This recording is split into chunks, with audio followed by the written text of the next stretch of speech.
I'm very, very happy. Of course, I'm a little sad to be leaving home, but I hope to be back quite often. At nearly 90, the woman who once stood just a few steps behind Grace Kelly on the marble aisle of Monaco's St. Nicholas Cathedral finally decided to speak. For 60 years, she had kept her memories folded away, like the silk gloves she wore that morning in 1956.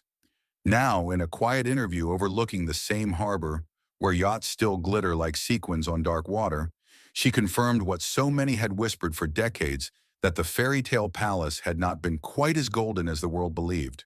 But her words weren't bitter. They were wistful, measured, touched with the dignity of someone who had seen both pageantry and loneliness side by side. And that's where our story begins, in the delicate space between myth and memory, where Grace Kelly's transformation from Hollywood's brightest star I'm very, very happy. Hey, how's your French? to Princess of Monaco became both a dream fulfilled and a promise she could never completely live up to. Join us as we trace how those rumors began, why they lasted, and what her bridesmaid finally revealed about the truth behind palace walls. But before we get to the truth, we have to go back to where it all began. Philadelphia in the 1930s smelled of iron and lilacs, steel mills and spring gardens side by side. Grace Patricia Kelly was born there in 1929, the third of four children in a family that prized achievement almost as much as faith. Her father, Jack Kelly, an Olympic gold medalist rower turned construction magnate, believed that hard work could build anything, even destiny. Her mother, Margaret Major Kelly, had been a model and a physical education instructor, tall and disciplined, with the elegance of a woman who never allowed herself to slouch. At the dinner table, talk turned to medals and blueprints, not movie cameras. Yet in that orderly home on Henry Avenue, young Grace found herself drawn to light, gesture, and imagination. She arranged plays for cousins, sewed curtains into costumes, and delivered Shakespeare lines with a poise far beyond her years. Neighbors remembered a girl who spoke softly but with conviction, as though she already knew that silence could command attention just as powerfully as noise. When she was sent to Ravenhill Academy, the nuns noticed the same thing: a quiet determination wrapped in good manners. At 16, she acted in her first school play, a small role that ended with unexpected applause. That night, she wrote in her diary about the peculiar thrill of being looked at not for vanity, but for communication. It was the beginning of an understanding that performance could bridge worlds. What started in Philadelphia would soon face the test of camera lenses, fame, and eventually royal protocol. The road to stardom began not with red carpets, but with rejection letters. Grace auditioned for the American Academy of Dramatic Arts in New York and was at first turned away. Her grades weren't strong, and her family disapproved of theatrical pursuits. But she persisted, sending photographs so luminous that the admissions panel reconsidered. She was accepted, and that single envelope became her passport from the main line to Manhattan. Those early years were hard. She modeled gloves at trade shows, appeared in local commercials, and shared a cold apartment with another student, measuring rent in subway tokens and soup cans. Still, there was something magnetic about her restraint, a dignity that made casting directors lean forward. Television came first. Live dramas in the early 50s, when missed lines meant disaster and every performance demanded nerve. Then in 1951, Hollywood called. 14 Hours marked her film debut, small part, but noticeable. 2 years later, Alfred Hitchcock saw her in Mogambo and sensed the paradox he adored: cool surface, passionate undertow. In Rear Window, she glided through James Stewart's apartment in that unforgettable green suit, and the world collectively gasped. Viewers thought they saw glamour. Hitchcock saw control. He once said that Grace's real talent was her ability to suggest danger while standing perfectly still. By 1955, she was the embodiment of post-war elegance: pearls, gloves, calm voice, unshakable poise. And yet behind that composure lay fatigue. She had worked tirelessly through photo calls, premieres, and gossip columns that speculated about her love life with the same intensity they once reserved for royal scandals. When she met Prince Rainier III of Monaco during the Cannes Film Festival, she was, by her own admission, ready for something quieter, and yet the quiet she found would come at a price. The meeting was almost cinematic itself, A photographer's strike had nearly canceled the shoot arranged at the palace. Power outages forced her to pin her hair herself by candlelight. She arrived wearing a floral dress borrowed from MGM's wardrobe department, not custom couture, but studio stock. Rainier, punctual and polished, led her through halls filled with echoes of centuries.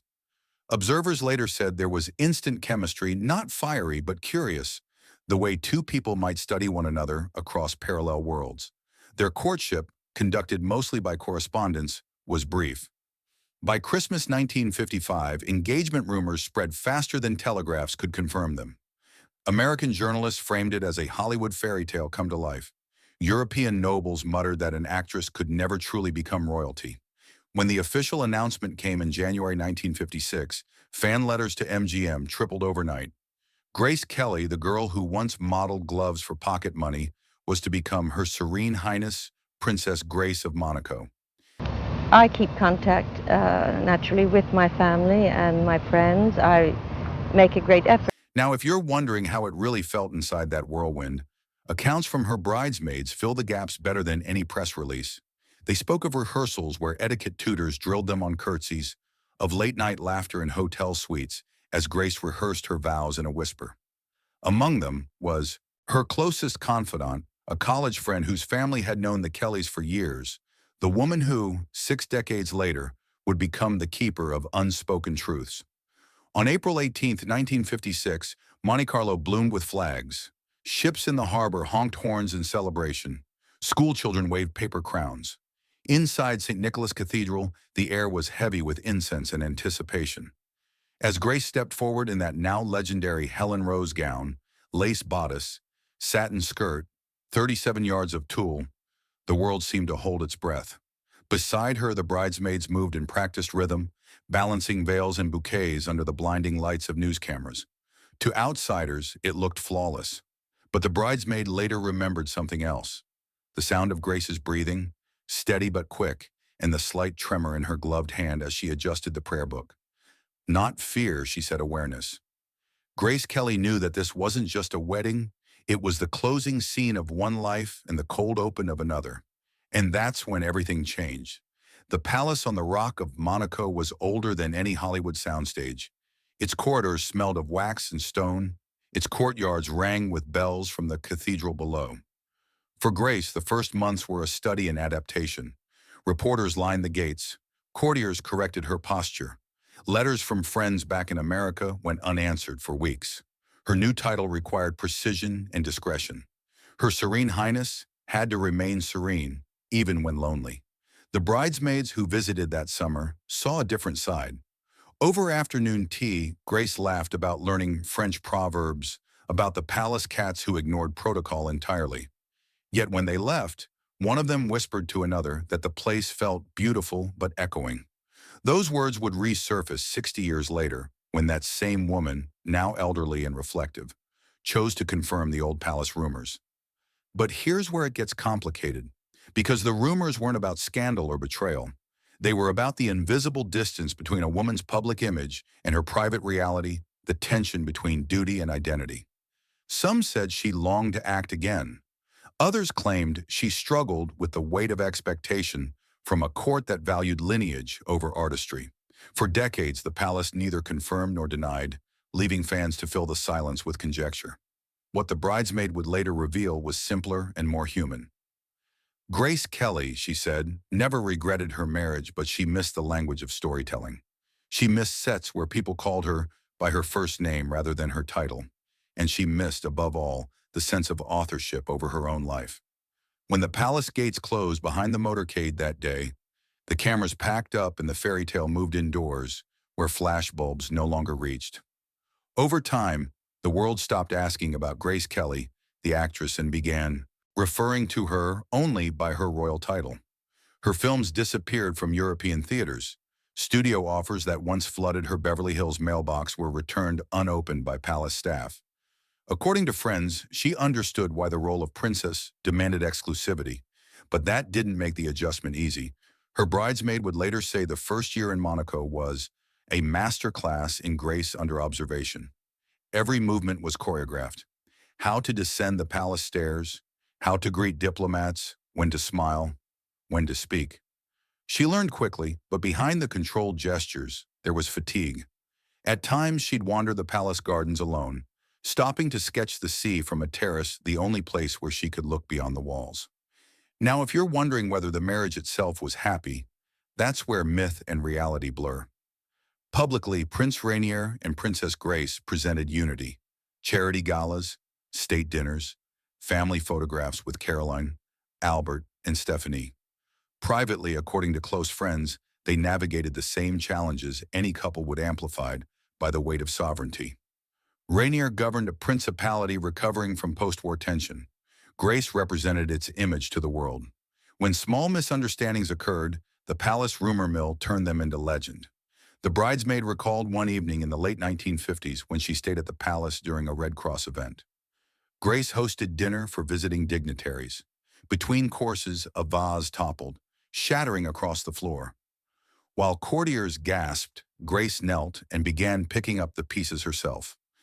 She smiled the whole time, the bridesmaid remembered, but her hands were shaking. It wasn't anger or fear, just the realization that perfection, once demanded, could never rest. By the 1960s, those close to the palace began to sense the strain of dual identity.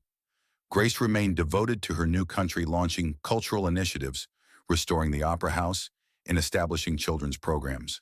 Yet the actress within her never entirely faded. She wrote short plays for charity performances, directed her children's school productions, and quietly collected scripts sent by former colleagues.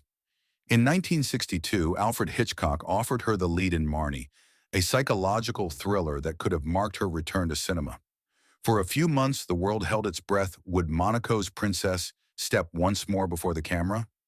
But here's where it gets complicated. Protocol intervened. Though Rainier reportedly supported her artistic longing, the palace advisors did not. The idea of a reigning princess portraying deception and trauma on screen was seen as unthinkable. Grace reluctantly declined. The bridesmaid later revealed that the decision left her friend quiet for days, as if she had folded away another part of herself. That silence, more than any rumor, revealed the cost of duty, and that's when everything changed. In the years that followed, Grace redirected her creative energy toward philanthropy and the arts in Monaco. She became president of the Red Cross, championed children's education, and used her global platform to promote cultural diplomacy. To the public, she seemed serene, the perfect royal embodiment of composure and compassion. But among her inner circle, she sometimes confessed to missing the spontaneity of movie sets, the laughter of crew members, the thrill of new stories. "Life here is choreography," she reportedly told a confidant, "and I was born for improvisation." The bridesmaid's account echoes that sentiment gently. She said Grace would walk her through the palace library, pointing out scripts among volumes of history, saying, "I keep these to remind myself that imagination still has a home here." That was Grace's quiet rebellion, not scandal, but preservation. Then came September 1982. The road from Rocagal, the family's countryside retreat, curved like ribbon through the hills. That morning, Grace and her daughter Stephanie were driving back to the palace when tragedy struck. The car veered off the road. Grace suffered severe injuries and passed away the following day at age 52. The world mourned not just a princess, but the end of an idea that beauty and grace could somehow outlast mortality. At the funeral, her bridesmaid, now gray-haired and solemn, stood once more inside St. Nicholas Cathedral. This time, the silence felt heavier than the organ music. Later, she said, "It was as if Monte Carlo itself had stopped breathing." The palace gates closed again, this time around grief rather than ceremony. Decades passed. The children grew, the principality modernized, and the legend of Princess Grace became history. But the rumors persisted, not of scandal, but of sorrow. People wondered, had she been happy? Did the palace truly give her what Hollywood couldn't? Each time journalists revisited the story, they relied on speculation, because those who knew her best had chosen silence, until now.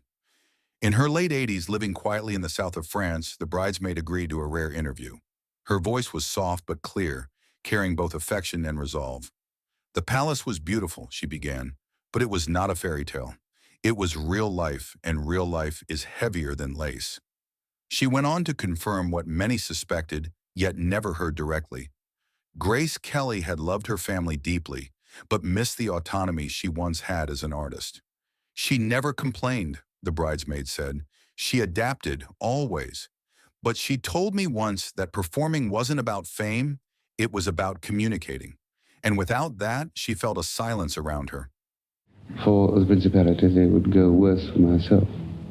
That means to say that Reporters later paraphrased the revelation as, "The palace wasn't paradise," but the bridesmaid resisted that phrasing. It wasn't unhappy, she clarified, just human. That distinction, perhaps, is the truth hidden beneath 60 years of rumor. Now, if you're wondering why she spoke after so long, her answer was simple. Because people kept asking if Grace was lonely. She wasn't. She was loved. But she was also complex, and that's allowed. Those words reframed the entire narrative. Suddenly, the fairy tale wasn't broken. It was merely misunderstood. The palace had never silenced her completely. It had transformed her into something else. An ambassador of elegance who learned to express without acting, to communicate through presence instead of dialogue. In the years since that interview, renewed interest in Grace Kelly's life has brought her story to younger generations. Film retrospectives highlight the nuance of her performances, the calm intelligence of Rear Window, the simmering tension in To Catch a Thief, the subtle heartbreak of The Country Girl, which earned her the Oscar. Viewers now see not just the beauty, but the craftsmanship, the stillness, the precision, the emotional architecture behind every glance. Critics have also begun reevaluating her royal chapter, seeing in it a continuation, not a contradiction, of her artistry. Her public duties demanded performance of another kind. Diplomacy, restraint, grace under pressure. The same discipline that made her Hitchcock's muse made her Monaco's symbol of continuity. In both roles, she navigated scripts written by others and imbued them with her own quiet authority. The bridesmaid's testimony, released decades later, didn't diminish the legend. It deepened it. By confirming that Grace's life behind palace walls contained both joy and sacrifice, she gave the story its missing heartbeat. It reminded the world that fairy tales are not lies. They are metaphors for how beauty survives constraint. Today, the Palace of Monaco still stands over the Mediterranean, its windows glowing at dusk like lanterns. Visitors pause to take photographs on the same marble steps where Grace once stood in her wedding gown. Inside, portraits of her hang alongside those of monarchs, past her expression serene, timeless. But if you look closely, there's something alive in those painted eyes. The artist still observing, still interpreting, still communicating across generations. In a small museum nearby, among her gowns and handwritten letters, there's one display that always draws quiet attention, a note sent to her bridesmaid after the wedding. It reads simply, "Thank you for standing beside me on a day when everything changed. Friendship, unlike fame, lasts." It's dated April 1956, the ink slightly faded, but unmistakably hers. After 60 years, her bridesmaid kept that promise, and by confirming the rumors, she restored the nuance that time had erased. Not a confession of scandal, but a defense of truth, that even in palaces, people remain people. The legacy of Grace Kelly endures not because she was flawless, but because she embodied grace as an act of will. She turned discipline into art and art into diplomacy. She proved that elegance can coexist with courage and that silence can sometimes speak louder than spectacle. Her bridesmaid's revelation didn't shatter the fairy tale, it completed it. The story wasn't about a princess trapped in gold. It was about a woman who found ways to remain herself within it. One might ask, what is grace, if not the ability to stay kind under pressure? And isn't that the very thing the world still remembers her for? If Grace Kelly's life meant something to you, if her films, her poise, or her story ever touched your imagination, share a memory below. Be kind, be thoughtful, and take care of each other. And if you'd like more true, respectful tributes like this one, consider subscribing. Thank you for watching and remembering.